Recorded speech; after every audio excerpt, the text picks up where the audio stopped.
where she serves an ELCA congregation. And so, Jennifer, we are delighted that you are here and will be teaching us tonight more about Bowen systems theory. Thank you, Jennifer.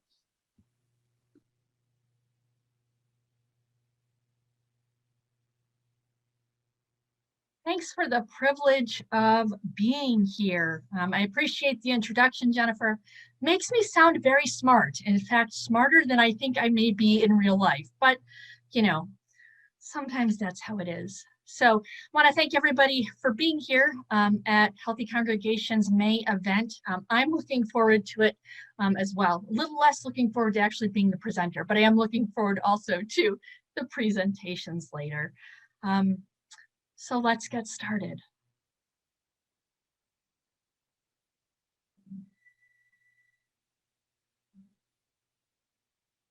There is a lot to this theory. Bowen family systems theory is pretty large in scope, a great lake, if you will.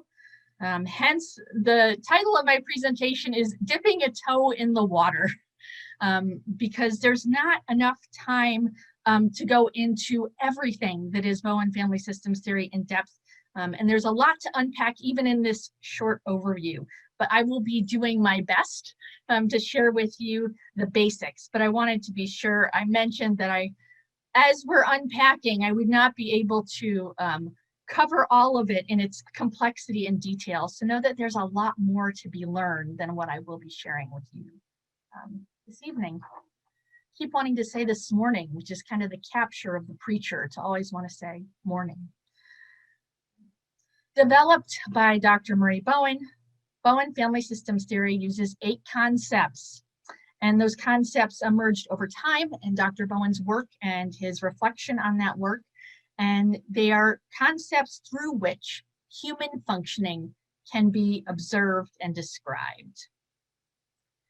Now, there are many who have written about, who have presented on, and who have thought through application of Bowen family systems theory. And no two seem to put these concepts in exactly the same order. So I'm using the order that made the most sense to me, but know that as far as I know, there's not a correct order. So here we go. First one is nuclear family emotional process. The next is differentiation of self, triangles, the multi-generational transmission process, family projection process, cutoff, sibling position, and societal emotional process. So all that really needs to be done in these next 45 minutes is to figure out how those all are described, right? No problem.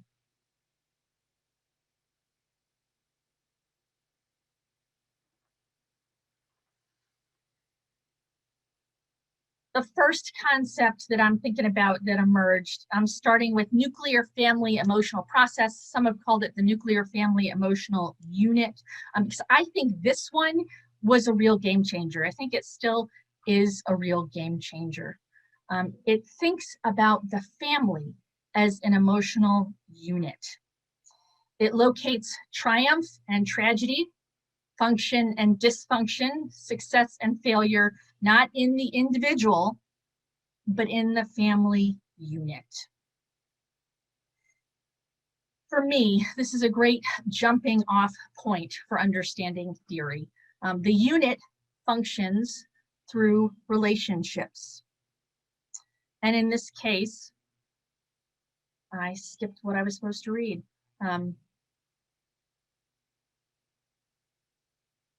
Sorry about that. The unit functions through relationships, and in those relationships, there is reciprocity.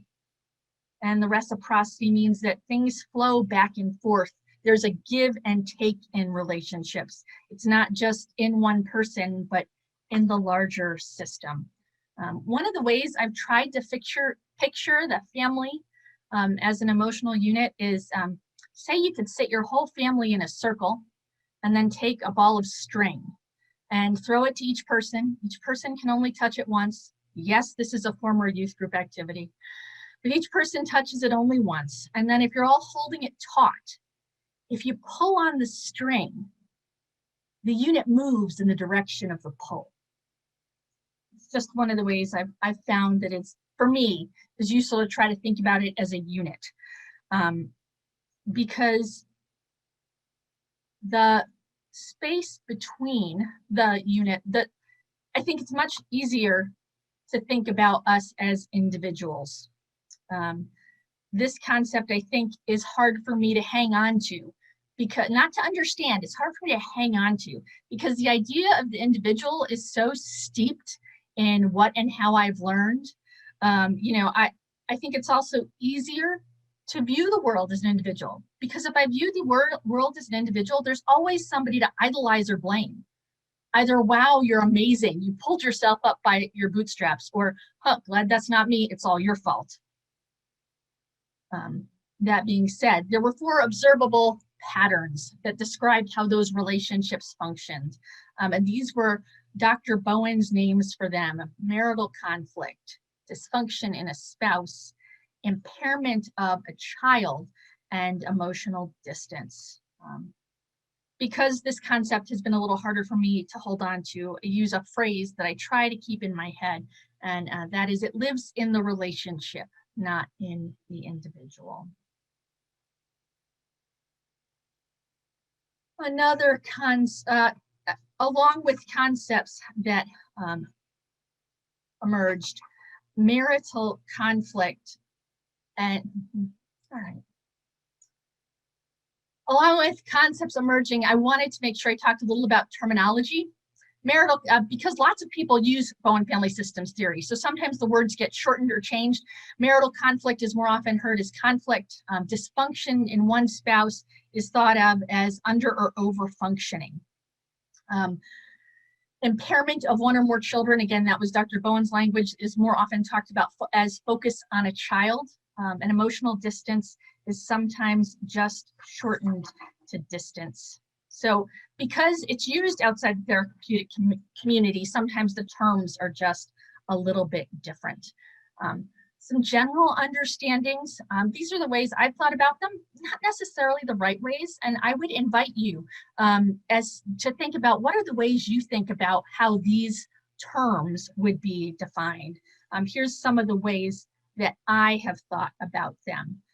Conflict, that as tension increases, it shows up in the relationship, in the marital relationship. As Dr. Bowen thought about it, I've seen it shown up in other relationships. Under over functioning, that as tension increases, one person does more work and one person does less work. That can also be thought of or seen as someone is more accommodating to the other. Focus on a child, as tension increases, then the focus shifts from the relationship where the tension is to another, often a vulnerable other.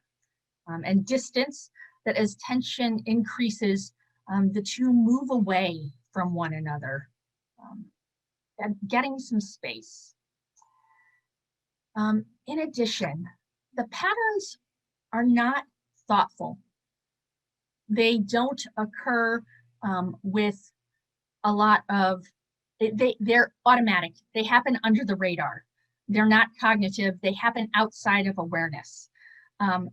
And for that reason, I tend to think of the patterns as not having a positive or a negative value, of not being good or bad.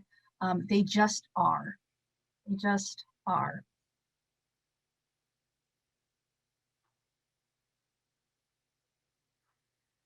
Another concept that emerged is differentiation of self.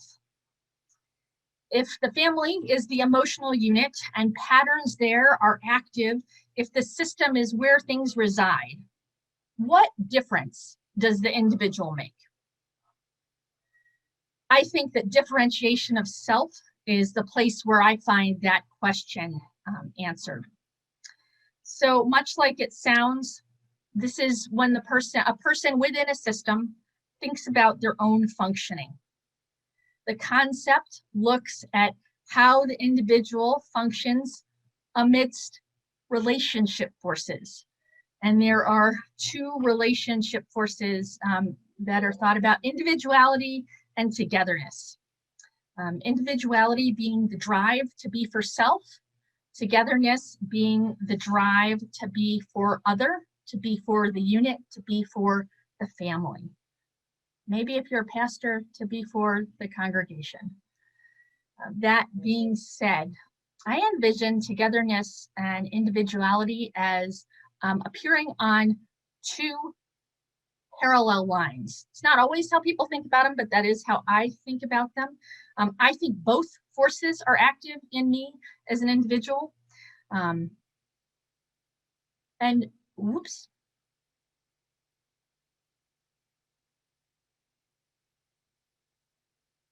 And that's not where I want to be. Nope. Apologies, friends. Okay, this is my growing edge, figuring out what I have to click. Nothing like a little anxiety to spur on a presentation. I think the two drives, individuality and togetherness, live in all people. And I look at this as if one end of this is a low side, low for individuality or togetherness, the other side is a high side. I know that in me, I tend to trend higher on the togetherness line than I trend on the individuality line, which I look at like this. So when I get tense, my automatic is to lean into others. Try to remember to think about the fact that there is some usefulness in that, especially during times of crisis in a family when support of others may be useful. I also try to keep in mind that the drive toward togetherness is a natural response over a long history of time.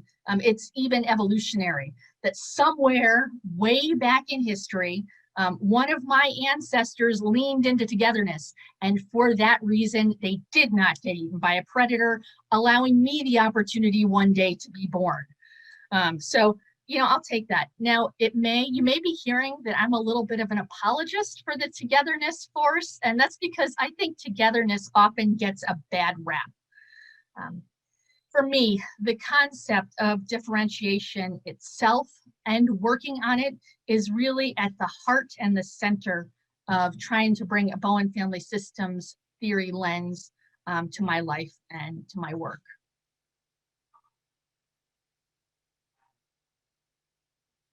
Want to say just a little more about differentiation of self, along with the two forces there are two factors that affect in around differentiation of self that push against it. The first is anxiety, everybody's favorite word to use in Bowen family systems theory. Anxiety is, Dr. Bowen understood it as an emotional response to threat. That threat can be real or imagined. There are higher and lower levels of anxiety. There are two types, acute and chronic.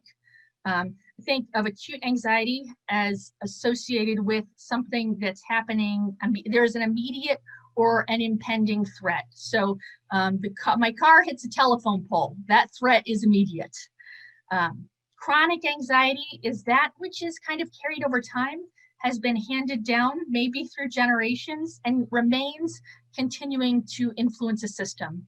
So if in a family, you go back a generation, and in that family they were living through World War II, and there were 4 sons in that family, and all 4 sons went to war.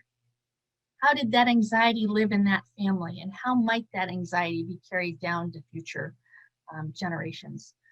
So the other factor is, of course, maturity. And maturity is the ability to distinguish between the thinking and the feeling self, the ability to notice where self ends. Just like anxiety, it has higher or lower levels. I was trying to think about what might be a good example about thinking about where self ends and the other begins. And I kept thinking about when I worry about something for another person. So if I'm worrying about it and it's not mine to worry about, what does that look like? Probably an easy example is that I used to love to worry about my son's homework. And here was the great thing for him. If I worried about it, he neither did it nor worried about it. So it really just didn't serve any useful purpose at all. One last thing I'd like to say about differentiation itself is that a couple of things I found helpful to navigate. How do I get clear with all these forces, and these factors pushing on me? How do I get clear? So to help navigate the forces and factors, a couple of things I try to think about are clarity. How do I be clear about who I want to be around this issue of homework, about who it really matters to, and if I think it really matters to me? How do I decide what I will and won't do, that I maybe won't worry about it, because in fact, I've already graduated. So to get clear about what matters, but also to think about principles. How do I decide? How do I decide what I really believe? How do I make a statement for myself about what really matters? And how do I allow those principles to shape what I will or won't do?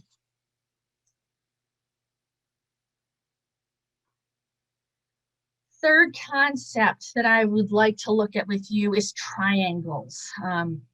I found this concept to be the most accessible one, as well as the one that I could see most easily in places. That's a triangle at rest. Doesn't it look calm? Triangles help me remember again that it's in the relationship. It's in where all these little lines go back and forth between one another. Triangle is the basic unit of human relationship, and it's the smallest stable relationship system. And when a two-person system is stable, it looks just as calm as any one of these lines up here. But when anxiety increases, then another person is immediately involved.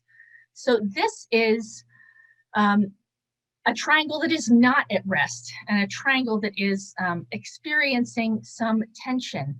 So there are some symbols here between the top square and the top circle. That wavy line is a symbol for conflict. And between the circle and the bottom square, there's a double line, and that's a symbol for connection or being close to one another. And then between the top triangle and the bottom triangle, there's a dotted line, which is a symbol for distance. So conflict between two creates another closeness over here and a distance over there. The development and working of triangles in a system, again, is generally something that is not recognized. It happens under the radar. It's automatic, and it's not cognitive. I can remember a time when my daughter got there was a real tension between my daughter and I. And my son, who was in a totally different part of the house, kind of showed up and wanted to check in with what was going on. It was almost like he felt a disturbance in the force. I didn't ask him to come. My daughter didn't ask him to come, but it was like he felt it. And that's just how relationships are. It was automatic for him to show up. When tension becomes too high in a triangle, it becomes a series of interlocking triangles. The interlocking triangles, I don't know if you noticed, but if you look at all those arrows, so where there's one triangle here, in the picture with the interlocking triangles, there's 4 there. You added one person and you go from 1 triangle to 4. The triangles increase exponentially. And I have been told that there's actually a formula to which you can calculate the number of triangles going. Know it. So I also don't love, there's language that often is used when we're talking about triangles, and that is detriangling. I don't love that language. Please feel free to use it if it's yours, but I'll share with you why that is. I feel like it puts a negative valence on the triangle and doesn't recognize that it's just the basic molecule of human relationship. To try to remember that it's the basic molecule of human relationship, I try to keep a challenge in the back of my head, and that is to try to be with one person and to talk for 15 minutes with that one person about nothing except the 2 of us. And here's what I can tell you about that. I can't do it. Eventually, I bring someone into the conversation, my spouse, my kids, my dogs, the people I saw at the last conference I went to, my congregation. it's just, I've not been able to sustain the 15 minutes, but I highly invite you to try it on. Maybe you all will have better luck than I will. Want to take a minute and just share with you some noticings. The concepts that emerged were as a professional psychiatrist, and he noticed that what he was seeing in the families was also at play among the staff. So that even though the staff was not blood related, similar functioning could be observed in them, so that while the concepts and patterns originated within the family, they also were active in the workplace and in work relationships. I don't know, maybe you've seen some of this in the organizations or workplaces or congregations that you have been a part of. I think I was pretty newly out of seminary when I heard a very seasoned pastor say about his congregation in a conflict, "This is nothing a few good deaths couldn't take care of." In the workplace, you can say this is nothing a few good moves or transfers or firings it couldn't handle. But I think what's really interesting is often when that happens, when that individual who is seen as the problem or the issue shifts away, even if that comes to pass, that usually they find that the unit will continue to function in the same way as they did before the person left, because it's not in the individual, it's in the larger group, and it's in the family. And obviously triangles are pretty easy to see in the workplace. Triangles are easy to see in congregations. They're easy to see in lots of places outside the family itself. Back to concepts. Another one is the family projection process. And the family projection process, if the triangles form the basic building block molecule of relationship, this is the primary way that anxiety gets passed. The way Dr. Bowen understood it was from parents to offspring, but he would see it too at work in those work relationships. And it makes its way through triangles. This process, I think it's easy to think about, well, this is something you only see when somebody gets sick, develops a symptom, starts acting in ways that are not. This is a universal process that exists in all families, that it's a universal process that exists in all workplaces, just to differing degrees. So also in workplaces and organizations, and it takes, again, like I think almost everything, you hear me say this again, this takes place outside awareness. It is not a cognitive process. It's happening under the radar and it's automatic. Dr. Bowen would eventually come to talk about the primary triangle. And so a person's primary triangle is them and their parents. So for me, it's my mom and my dad and myself. For my son, it's myself and his father and him. And I will say this concept I sometimes find a little bit hard to distinguish from Dr. Bowen's discussion of the pattern that is focused on a child. Not a good or bad thing, just something that I've noticed over the years.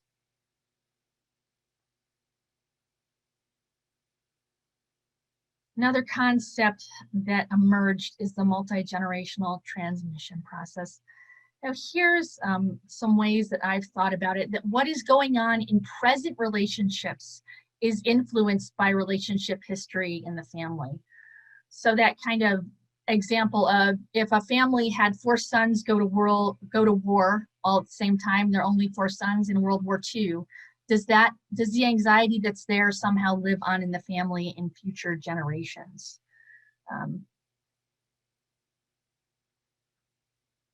That patterns and anxiety, chronic anxiety, is transmitted across the generations.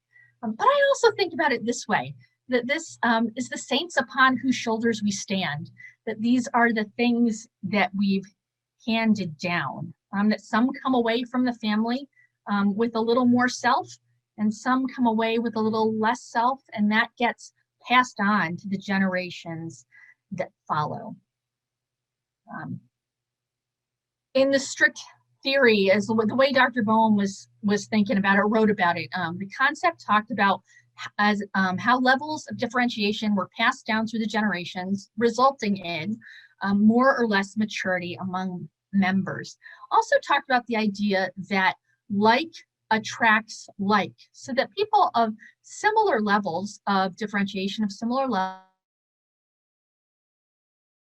which really put a kibosh upon me telling my husband that I was more mature than he was. That was very frustrating to me. So like attracts like in couples. I think like also attracts like in terms of congregations and pastors. I don't have any evidence to prove that. I just have seen it anecdotally. And then that the interplay of the parents influencing their children as they develop and the children responding to that influence means that the kids also develop generally a similar level of differentiation, as a similar level of differentiation as the parents. So it's how that gets handed down.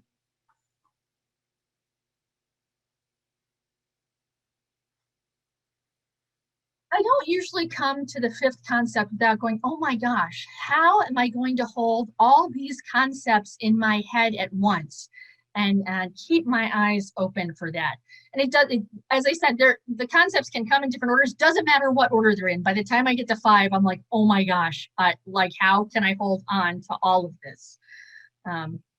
And one of the ways I want to suggest that might be a way to do that is through the family diagram. And that is a tool that was developed by Dr. Bowen as a way to document some of this stuff.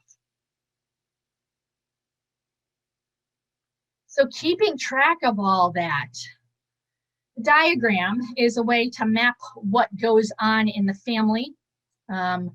Hoping this is big enough that you can see it. Squares generally stand for males. Circles generally stand for females. And lines are drawn to indicate the marriage of a couple. So that's a marriage line there. And then lines are drawn down to indicate offspring.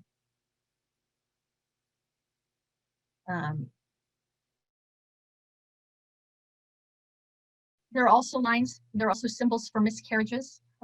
And different ways to symbolize what's gone on. How do you record the facts of who a family is?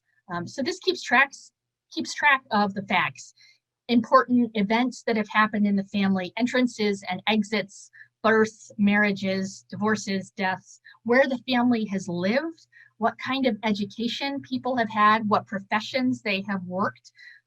It's also really kind of useful that you can map the relationships as well, so that if there was conflict one place, and then maybe there was closeness another place, and then distance another place, you can begin to use it and use symbols to map different pieces of relationship. For me, the family diagram has been a great tool. I tend to keep multiple copies around it, depending on what I want to try to track in my own family.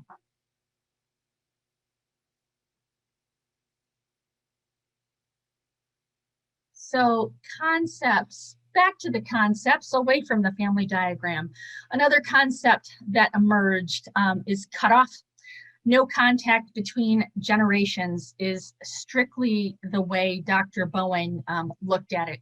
So cutoff on a family diagram would look like that symbol. And so cutoff would be no contact with me and a parent, or me and an aunt or uncle. You know, I hear it talked about in different circles between siblings. The way Dr. Bowen did it was really as there wasn't contact between generations. Another concept that emerged, sibling characteristics. These are characteristics based on order, number, and type of siblings, and come out of William Tolman's book, Family Constellation. So Dr. Bowen read the book, found value in it, and really thought it added something to theory. So it became a concept. In that work, there are a number of positions like older sister of brothers, older sister of sisters, and each of those comes with a description, which for me is a useful reminder that I'm not just a bossy older sister because that's who I want to be, that I was actually born in that position to some extent, and not just a character flaw, but a result of my position in my family. Dr. Bowen really felt that these sibling positions shed light and helped describe functioning within the family, and so they became a concept. And the last concept, and at least the order I've put in, is societal emotional process. So societal emotional process is thinking about, I would say this is probably the concept that I understand the least. Society is affected in the same way by the systems govern behavior in society in the same way they do at a workplace or in a family. I think of those as three different ways to kind of step back and get a bigger picture. There are times of progression and regression in society, and some ways that might be hallmarks or markers of ways you could tell what's going on is that in a time of regression, there might be a focus on rights. I have a right to do this. And on a time of progression, there would be a focus on responsibility. How can I be responsible for myself and responsible to others? I think there's been a lot of ways that might have been seen over these last couple of years. So maybe that will ring a bell for you. And though this is the concept I understand the least, I do think I can take one step back. And if I can see it move from the family and take a step back and see it at work in organizations, then I can take, maybe a giant step back or maybe two giant steps back and see how it functions at the level of society.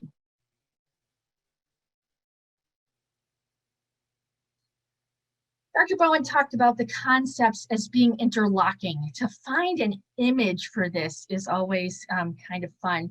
I saw overlap as I was doing it, but like I said, Dr. Bowen described them as interlocking as well. Connected, it's 8 interlocking concepts, connected, they're intersecting, and there are multiple concepts at play at any given time. So I've begun to try to think about that as juggling, trying to keep balls in the air at one time. That sometimes I'm really the balls in the air, and other times I miss and one falls and it smacks me in the head, and hopefully that's another opportunity to learn.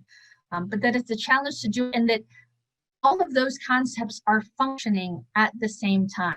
So it's not just one at a time in our relationships, that they're all going at the same time. So I did want to share with you particular value that I have found in learning and studying theory. And for me, that was the effort to go back and develop one-on-one relationships with members of my family. Dr. Bowen once said that the best way to grow one's own maturity is through trying to develop a one-on-one relationship with as many family members as possible. My work is nowhere near done. But when I took on that effort, I began to see shift in family and work, which I really hadn't imagined could happen. I would say this too. I felt like Jennifer was making me sound so smart when and I gave her my bio, so know that that was not of her own design. But the idea that I've studied theory for 15 years. So I feel like I should own up and say for probably the first half of that 15 years I studied, I really only had a surface knowledge of what Bowen family systems theory was. I basically had learned enough to be dangerous and to use it to diagnose other people and to use it as technique in my congregation. And I would say in the second half of those 15 years that I've been much more intentional about my work on those one-on-one relationships. Theory increased in doing that work, that those two combined gave me a better handle on each one. I had a better handle on theory for going back into my family, and I had a better handle on my family for taking and spending some time with theory. It allowed me a little more ability to see, maybe not keep a bigger picture view of who this family was, of what this work was, but both of family and professional life. I'm also want to be clear, I'm not saying I've somehow gotten more mature. One might hope, but you know, and this bigger picture allowed me a little bit of an opportunity to flip the script, to think for self, to see when tension comes my way, to notice my automatic response when the forces of togetherness hit. And because of that, I get just a little more wiggle room in how I function as a wife, as a mother, as a daughter, as a sister, and as a pastor.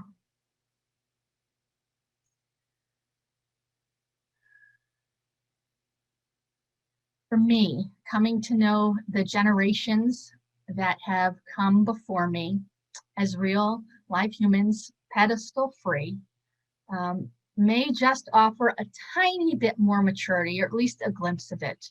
And that for me is also a glimpse of transformation. And maybe, just maybe, that'll contribute to the growth of the family in the generations to come. I want to make sure I emphasize that this was an overview, a real cursory look at Bowen family systems theory. There is a lot more richness and depth to be plumbed here. So thanks for dipping your toe in the water with me. I invite you to take a swim in the lake, and I want you to know that I appreciate your time and attention.